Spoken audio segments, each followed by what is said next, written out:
하나님의 말씀은 데살로니가 후서 3장 6절로부터 15절 말씀, 신약성경 335페이지 혹은 336페이지입니다.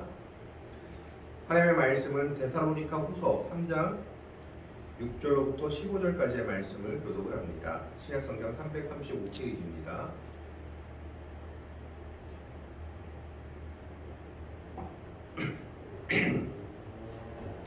다 찾으신 줄 알고 데살로니가 후서 3장 6절의 말씀을 제가 먼저 봉독해 올립니다. 형제들아, 우리 주 예수 그리스도의 이름으로 너희를 명하노니 게으르게 행하고 우리에게서 받은 전통대로 행하지 아니하는 모든 형제에게서 떠나라. 어떻게 우리를 공경하여 주를 너희가 스스로 아느니 우리가 너희 가운데서 질서하게 하지 아니하며 누구에게서든지 음식을 값없이 먹지 않고 오직 수고하고 애써 주야로 일함은 너희 아무에게도 폐를 끼치지 아니하려 함이니 우리에게 권리가 없는 것이 아니요 오직 스스로 너희에게 본을 보여 우리를 공경하게 하려 함이라. 우리가 너희와 함께 있을 때에도 너희에게 명하기를 누구든지 일하기 싫어하거든 먹지도 말게 하라 하였더니 우리가 들은즉 너희 가운데 게으르게 행하여 도무지 일하지 아니하고 의를 만들기만 하는 자들이 있다 하니 이런 자들에게 우리가 명하고 주 예수 그리스도 안에서 권하기를 조용히 일하여 자기 양식을 먹으라 하노라. 형제들아, 너희는 선을 행하다가 낙심하지 말고 2절을 같이 읽습니다. 누가 이 편지에 한 우리 말을 순종하지 아니하거든 그 사람을 지목하여 사귀지 말고 그로 하여금 부끄럽게 하라. 그러나 원수와 같이 생각하지 말고 형제같이 권면하라. 아멘.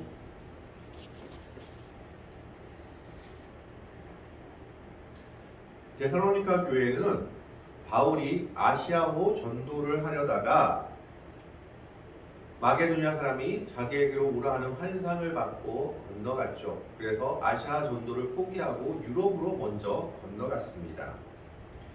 그래서 가장 먼저 들렸던 성이 어디냐? 빌립보 성이었습니다. 그래서 빌립보에서 전도하며 교회를 세웠고 그 다음으로 간 곳이 바로 데살로니카였습니다. 이 데살로니카에는 유대인들이 있었고 유대인들이 회당이 있었는데 이 데살로니카에 바울이 언제 얼만큼 머물렀는지는 정확하게 기록되어 있지 않습니다. 그러나 성경에 기록되어 있는 것은 바울이 새 이래 동안 즉 3주 동안 유대인들의 회당에서 예수 그리스도에 대해서 말하고 가르쳤고 전파했다는 기록이 있습니다. 그런데 이 데살로니카의 많은 귀부인들 그리고 많은 귀족들, 이방인들이 이 복음을 받아들이기 시작한 것입니다. 그래서 많은 사람들이 바울과 실라의 가르침을 따르는 것을 보고 그동안 자리 잡고 있었던 유대인들, 전통 유대교인들이 유대교 입교한 사람들과 유대인들이 시샘과 시기를 해서 거리에 불량배들을 모아서 바울을 쫓아낸 것이 성경에 기록되어 있습니다. 그래서 바울이 어디로 쫓겨났느냐? 베레아 지방으로 쫓겨났죠. 그래서 베레아 지방에 있는 사람들이 간절한 마음으로 하나님 말씀을 상고했다는 것이 성경에 기록이 있습니다. 어쨌든 두 번째로 선교를 했던 지역이 바로 데살로니카 지역이었습니다. 그리고 이 데살로니카는 그 당시 교통의 요지로서 마게도냐 지방의 수도 역할을 하고 있었는데 그럼에도 불구하고 예수 믿는 것이 생각보다는 순탄치 않았던 것 같습니다. 유대인들의 방해와 여러 가지 어려움들 때문에 예수 믿는 사람들은 큰 어려움을 겪었던 것이 바로 데살로니카 교회의 모습이었습니다. 이 당시 다른 지방에 비해서 아마 데살로니카 교회의 성도들이 믿음을 가지는 것이 조금 힘들고 어려웠던 것 같습니다. 그런데 이렇게 힘들고 어려울 때마다 무엇이 가장 주된 관심사로 떠오르느냐? 지금도 많은 사람들이 그러죠. 힘들고 어려우면 이 세상 언제 망하나 이런 얘기들을 많이 하죠. 그래서 힘들고 어려운 교회에서 가장 주된 관심사로 떠오르는 것이 무엇이었느냐 하면 종말에 관한 신앙이었습니다. 그래서 데살로니가 교회 교인들은 다른 교회 교인들보다 종말에 대한 관심이 더 높았던 사람들이었습니다. 그래서 이 종말에 대한 관심이 높았기 때문에 종말에 대한 그릇된 가르침들과 종말에 대한 그릇된 믿음을 가지고 사는 사람들이 많았던 겁니다. 이들이 종말에 대해 관심을 가지면서 잘못 행했던 것들이 몇 가지가 있습니다. 이들이 첫 번째로 종말에 관해서 관심을 가진 것은 어떤 내용이었냐 하면 과연 예수님이 언제 다시 오느냐, 그 시기와 때가 언제냐에 관한 질문이었습니다.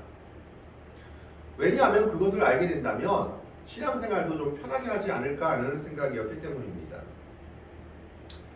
그동안 좀 편하게 신앙생활하다가 정말 전에만 좀 열심히 신앙생활하면 우리가 구원받겠지 하는 그런 사상들이 깔려 있었던 겁니다. 그래서 데살로니가 교회 사람들의 관심사 중에 하나가 종말이 언제냐, 예수님 다시 오실 때가 종말인데 그러면 예수님 언제 다시 오시냐라는 질문이었던 겁니다. 여기에 대해서 사도 바울은 예수님의 비유를 들며 두 가지로 대답합니다. 종말은 도적같이 온다.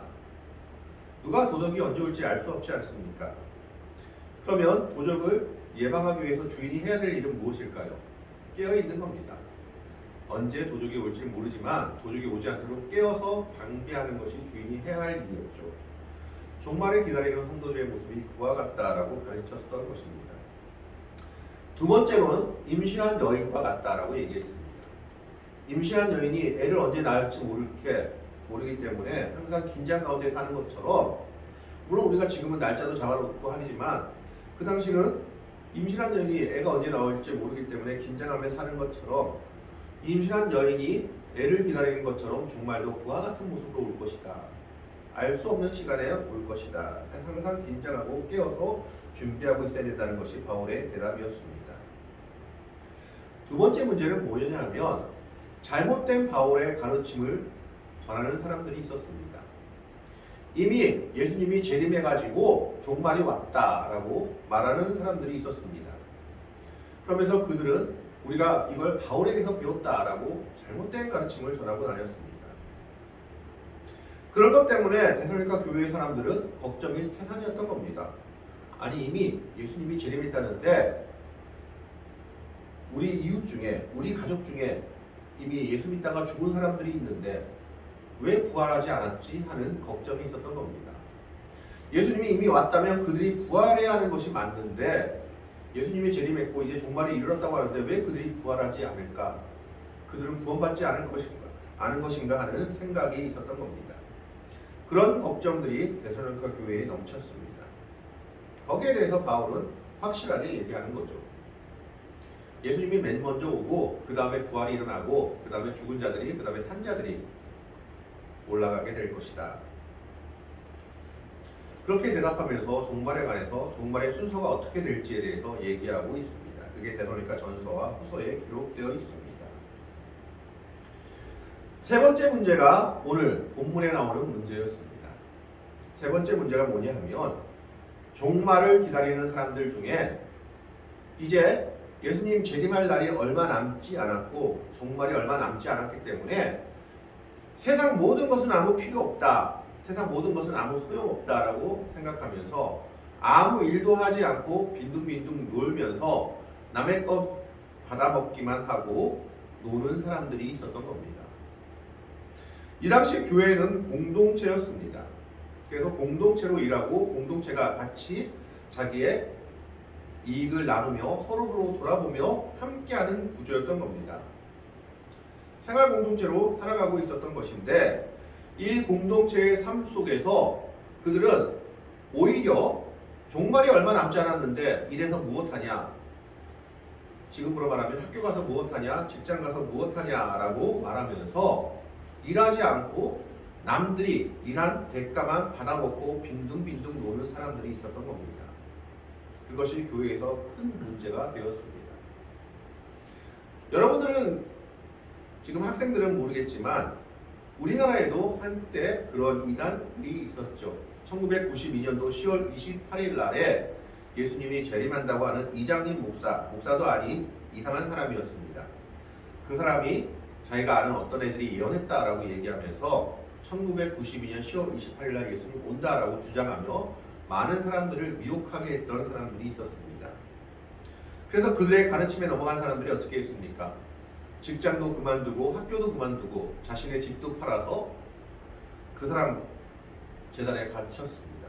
더 웃긴 것은 무엇인지 아십니까? 그 사람은 그 돈을 받아가지고 자기 집을 샀습니다. 제림이 1992년에 온다는 사람이 몇 억짜리 집을 샀던 것이죠. 그것이 큰 사회 문제가 되었던 적이 있습니다. 결국 그날 예수님은 오지 않았죠. 바로 그와 같은 사람들이 교회에 있었던 겁니다. 상식을 뛰어넘고 정말 교회에서 이것이 믿음이라고 가르친 것이 아닌데도 그것이 믿음이라고 주장하며 교회를 어지럽히며 세상을 어지럽히는 사람들이 데살로니가 교회의 사람들 중에 있었던 겁니다. 그래서 바울은 그들에 대해서 뭐라고 얘기하느냐, 6절의 말씀을 보겠습니다. 6절의 말씀을 보면 형제들아 우리 주 예수 그리스도의 이름으로 너희를 명하노니 게으르게 행하고 우리에게서 받은 전통대로 행하지 아니한 모든 형제에게서 떠나라. 그들을 게으름쟁이들이라고 얘기하고 있죠. 그 다음에 뭐라고 얘기합니까? 우리에게서 받은 전통대로 행하지 아니하는. 바울이나 사도들은 절대 그런 믿음을 가르친 적이 없다라는 겁니다. 그런데 그들은 그것이 믿음이다 하고 지금 살고 있다라는 겁니다. 여러분, 사도들도 그리고 교회의 어떤 가르침도 종말이 다가왔기 때문에 모든 걸 포기하고 그냥 믿음만을 가지고 교회에 처박혀서 기도원에 처박혀서 생활해야 된다고 가르친 적이 없습니다. 오히려 사도들의 가르침, 바울의 가르침, 예수님의 가르침은 종말이 오는 그 순간까지 자신이 맡은 사명에, 자신이 맡은 일에 최선을 다해야 한다고 가르치고 있습니다. 예수님의 종말에 대한 비유를 보십시오. 그 사람들이 종말을 맞이할 때 뭐 하다가 종말을 맞이했습니까? 맷돌을 갈다가 밭에 나가 일을 하다가 종말을 맞이했습니다. 예수님의 비유를 보면 그 사람들은 자기들의 사는 생업에 최선을 다하고 있다가 종말을 맞았지, 빈둥빈둥 놀다가 그냥 아무것도 안 하고 성전에 앉아있다가 종말을 맞은 사람들은 아무도 없습니다. 오히려 예수님과 사도들의 가르침은 종말이 언제가 중요한 것이 아니라 언제 온다 할지라도 너희가 깨어 있어야 한다. 믿음 가운데서 너희 사는 삶에 최선을 다해야 한다라고 가르치고 있었던 것입니다. 그러면서 사도 바울이 자기가 그 본을 보였다라고, 자기와 일왕이 그 본을 보였다라고 얘기하고 있습니다. 7절 말씀을 보시겠습니다. 어떻게 우리를 본받아야 할지를 너희가 스스로 아나니 우리가 너희 가운데서 무질서하게 행하지 아니하고. 무질서하게 행하지 아니했다는 건 뭡니까? 질서 있게 행했다. 삶을 귀중하게 여겼다라는 것을 말하고 있습니다. 그러면서 8절에 이렇게 얘기합니다. 누구에게서든지 음식을 값없이 먹지 않고 오직 수고하고 애써 주야로 일함은 너희 아무에게도 폐를 끼치지 아니하려 함이니. 이 당시 사도들은요, 사실 일하지 않고 교회 일에 전념하며 교회가 주는 사례를 먹고 살았던 겁니다. 그런데 바울은 자비랑 선교를 했었죠. 그 이유는 몇 가지 이유가 있지만 그 중에 가장 큰 이유는 이 당시 유대인들의 관념과 이방인들의 관념이 달랐기 때문입니다. 이 당시 유대인들은 제사장 개념, 레위인 개념이 그들의 머릿속에 박혀 있었기 때문에 제사장이나 레위인 같이 하나님의 성전의 일을 하는 사람들은 당연히 그 성전 일을 하는 것 때문에 대가를 받고 성전 일에 전념하는 것이 좋다라는 생각을 가지고 있었습니다. 그것이 율법이었죠.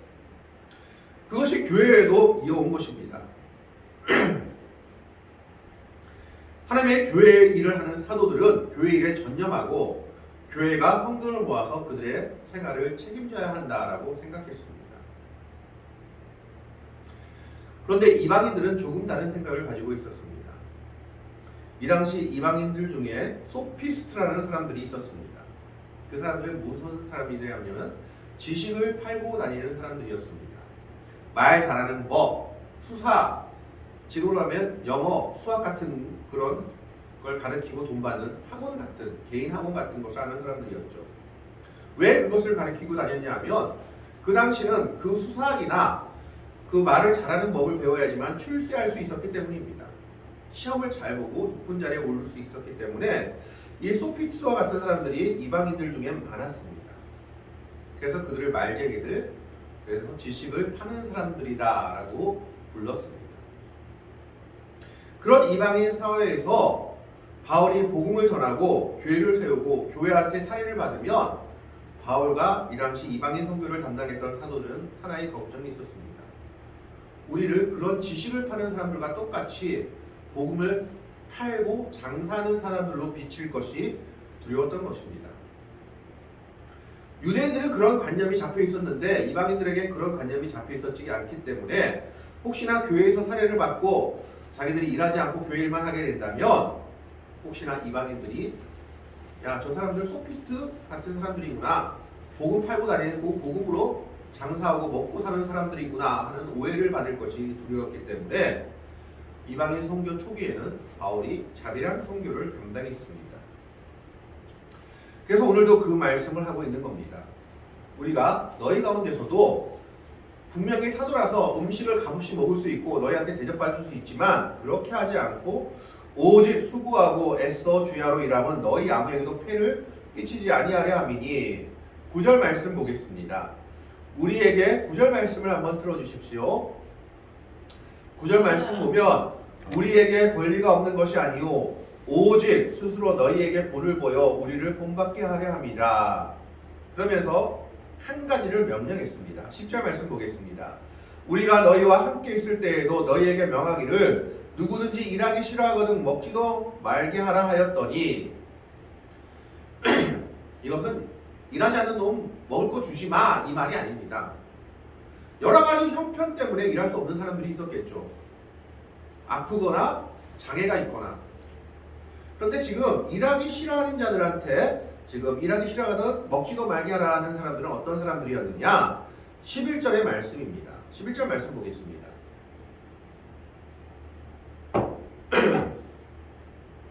우리가 들은즉 너희 가운데 게으르게 행하여 도무지 일하지 아니하고 일을 만들기만 하는 자들이 있다 하니, 바로 이 사람들을 향해서 하는 말씀이었습니다. 아까도 데살로니가 교회에 가장 문제가 되는 사람들이 누구였느냐? 이제 종말이 올 것인데 일을 해서 무엇하냐, 공부를 해서 무엇하냐 하면서 아무것도 하지 않고 빈둥빈둥 거리는 사람들이 있었습니다.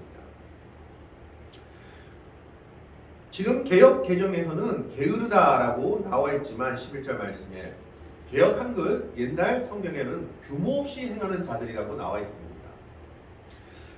이 규모 없이 행하는 자들이라는 것은 군사적인 용어로서 군사훈련을 하는데 낙오되어서 군사훈련을 따라가지 못하고 여러 사람을 힘들게 하는, 지금으로 하면 고문관과 같은 사람입니다.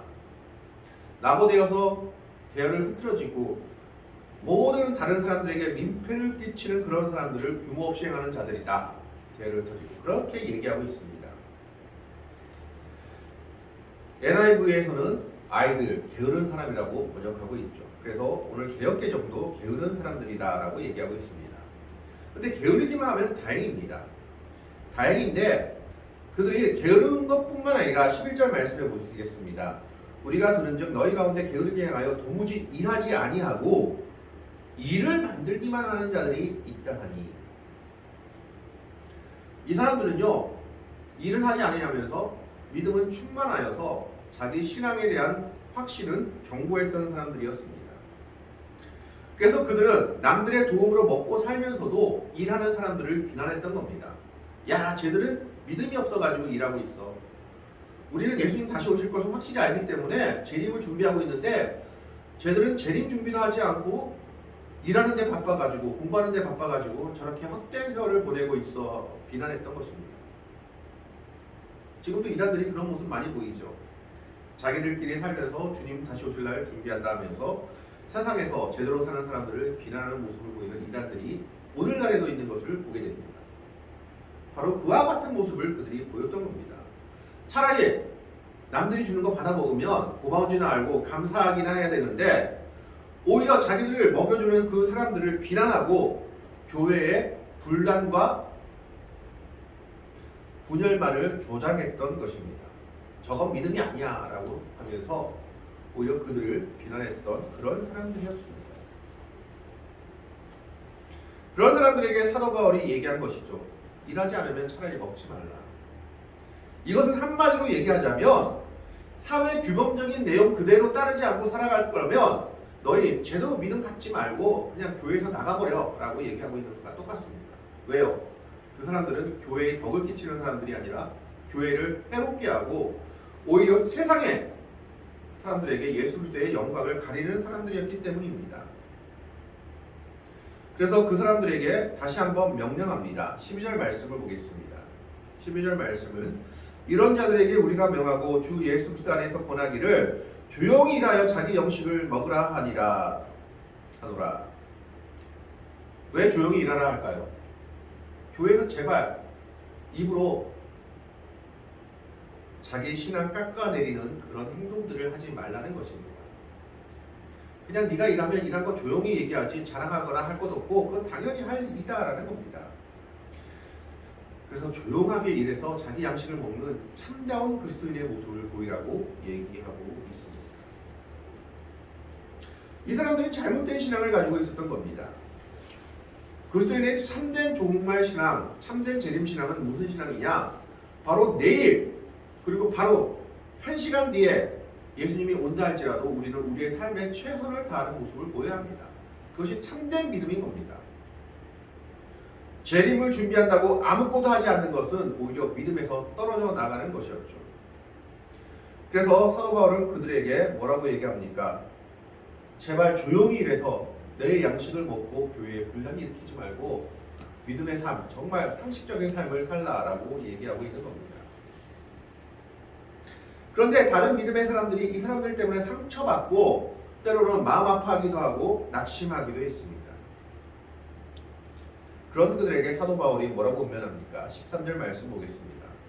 형제들아, 너는 선을 행하다가 낙심하지 말라. 왜요? 결국 그 행한 선은 하나님께서 그들에게 갚아주실 것이기 때문입니다. 그 이웃을 위해 그렇게 헌신하고 그들을 섬긴 모습이 결코 헛되지 않을 것이기 때문에 그것 때문에 마음 아파하거나 낙심하지 말고 끝까지 믿음 가운데서 살라라고 제대로 된 믿음을 가지고 있는 데살로니가 교회의 교인들을 격려하고 있는 겁니다. 그러면서 14절에 그 사람들을 제발 좀 정신 차리게 하라고 얘기하고 있습니다. 누가 이 편지한 우리 말을 순종하지 아니하거든 그 사람을 지목하여 사귀지 말고 그로 하여금 부끄럽게 하라. 이렇게 사도 바울이 직접 편지까지 썼는데 끝까지 말 안 듣는 사람들이 분명히 있을 걸 안 겁니다. 그래서 그런 사람들은 어떻게 얘기하라고요? 그 사람들하고는 아예 교류를 하지 마라. 그냥 그 사람들을 먹을 것도 주지 말고 돕지도 말고 차라리 뭐 출교를 시키든지 그냥 그로 하여금 좀 깨닫게 좀 해라 라고 권면하고 있는 겁니다. 원칙이 하나 있죠. 15절 말씀 보겠습니다. 그러나 원수와 같이 생각하지 말고 형제와 같이 권면하라. 내 가족, 내 형제가 저러고 있으면 답답할 거 아닙니까? 그러니까 그런 사랑의 마음으로 그렇게 행하는 것이지 정말 미워서 그렇게 행하면 안 된다라고 얘기하고 있는 겁니다. 그러면서 사도 바울은 뭐라고 얘기하고 있습니까? 제대로 된 믿음은 무엇입니까? 정말 제대로 된 종말 신앙은요, 언제 종말이 올까 고민하고 그 시간 알려고 하는 것이 아니라 종말이 언제 오든지 재림이 예수님이 언제 오시든지 그게 문제가 아니라 그걸 준비하는 모습이 문제다라는 것입니다. 그럼 어떤 모습으로 살고 있어야 되느냐? 도적이 언제 올지 모르게 주인이 깨어있는 것 같은 모습으로, 해산한 여인이 언제 애를 낳을지 모르기 때문에 항상 긴장한 가운데 사는 것처럼 그런 믿음의 모습으로 살아가는 것이 참된 재림신앙이요 종말신앙이다라는 겁니다. 그리고 그런 재림신앙, 종말신앙은 세상의 모든 것을 내버리고 교회만 틀어박혀서 기도만 하고 교회 안에만 있는 것이 아니라 너에게 주어진 삶에 최선을 다하는 가운데 그 예수님의 재림을 맞는 것이 참된 믿음이다라고 얘기하고 있는 것입니다. 우리가 그런 분을 너에게 먼저 보이지 않았느냐라고 얘기하고 있습니다. 때로는 어떤 믿음의 사람들이라고 하는 사람들은 잘못된 모습을 보이는 경우가 있는 것을 보게 됩니다. 세상의 상식을 뛰어넘는 일들을 많이 하는 것을 보게 됩니다. 병원에 데려가면 나을 아이를 기도해서 낳는다고 끝까지 방치하고 있다가 더 큰 병, 때로는 죽음에 이르기까지 하는 잘못된 믿음의 부모들이 있는가 하면 그냥 상식적으로, 누가 봐도 상식적으로 일해서 먹는 것이 맞는데 일하지 아니하고 자기 것을 내팽개치고 예수님 오실 날이 얼마 남지 않았다고 모든 것을 팽개치고 상식을 뛰어넘는 이상한 행동을 하는 사람들이 있습니다. 그러면서 그들은 말하죠. 이것이 믿음이다라고 얘기하며 교회를 어지럽히고 오히려 세상에 잘못된 인식을, 교회에 대해서, 믿음에 대해서 잘못된 인식을 보여주고 있는 것을 보게 됩니다. 성경은 결코 믿음이 상식을 뛰어넘는 것이 아님을 이야기합니다. 성경은 상식적이지 않은 것을 믿음이다라고 얘기하지 않습니다. 그래서 성경에서도 보면 항상 세상의 권세자들에 대해서도 세상의 권세나 세상의 질서에 대해서 순종하라고 얘기하고 있지, 그것을 배척하고 이상한 방법으로 믿음 가운데 끌고 오라고 얘기하지 않습니다. 믿음은 상식을 뛰어넘는 것이 아니라 상식선에서 우리가 최선을 다해서 사는 삶 가운데 하나님이 돕는 놀라운 역사들이 있는 것이지, 잘못된 것을 가지고 어쩌다 한 번씩 초월적인 것이 하나님의 은혜 가운데 나타난 것을 가지고 그것이 믿음이라고 주장하는 것은 잘못되었다는 것입니다. 오늘 데살로니가 교회의 잘못된 성도들은 아무것도 하지 않고 버린 채로 종말만을 준비하는 것이 믿음이라고 생각했습니다. 그러나 사도 바울은 그들을 격렬하게 나무르죠. 일하지 않거든 차라리 먹지도 말라. 일하려면 조용히 일하고 교회에서 문제 일으키지 말고 세상에서 문제 일으키지 말고 제발 좀 참된 믿음을 가지고 살아가라고 이야기하고 있는 겁니다. 그리고 교회는 그들을 잘못된 길에서 돌이켜야 할 책임이 있음을 얘기합니다. 그런 잘못된 믿음을 가지고 있는 사람들을 본다면 교회는 반드시 그 믿음에 대해서 이야기해줘야 되고 잘못되었다고 이야기하고 그들을 돌이킬 수 있게 해야 한다라고 사도 바울은 이야기하고 있습니다. 그러면서 선을 행하다가 낙심하지 말라고, 그 선은 반드시 하나님의 갚으심이 있을 것이라고 말하고 있는 겁니다. 오늘 이 말씀을 기억하면서 오늘 우리도 우리의 믿음을 돌아볼 수 있기를 바랍니다. 우리가 믿음이라고 생각했던 것이 혹시 잘못된 부분이 없는지, 온전한 상식에서 그리고 세상의 규범과 도덕 범위를 벗어나서 잘못된 것을 믿음이라고 우리가 주장한 것이 아닌지 돌아봐야 할 것입니다. 하나님은 결코 그런 것을 믿음이라고 하지 않았고, 그리고 사도들과 또 예수님도 그것을 믿음이라고 주장하지 않으셨습니다. 믿음은 온전한 가운데 자기에게 주어진 사명을, 자기에게 주어진 일에 최선을 다하면서 살아가는 것이 믿음인 것입니다. 그걸 다 버리고 온전히 그냥 주님 언제 오실지 몰라서 그날만 기다리면서 살아가겠습니다, 아무것도 안 하고 그날만 기다리며 살아가겠습니다 하는 것은 믿음이 아니다라고 사도 바울은 분명히 이야기하고 있습니다. 오늘 이 말씀을 기억하면서 우리는 정말 온전한 믿음 가운데서 살아갈 수 있기를 바랍니다. 그 믿음이 때로는 답답하고 어쩌다가 힘든다 할지라도 사도 바울의 권면처럼 선을 행하다가 낙심하지 않는 그런 온전한 믿음을 가지고 세상의 상식과 그리고 세상의 규범과 세상의 도덕을 버리는 것이 아니라 오히려 그것보다 더 뛰어난 더 큰 믿음을 가지고 하나님의 영광을 나타내며 온전히 자기에게 맡겨진 사명에 순종하며 최선을 다하며 하나님의 영광을 나타낼 수 있는 복되고 아름다운 믿음의 성도들이 될 수 있기를, 우리 믿음의 자녀들이 될 수 있기를 주님의 이름으로 간절히 축원합니다. 기도하겠습니다. 사랑의 하나님, 감사드립니다.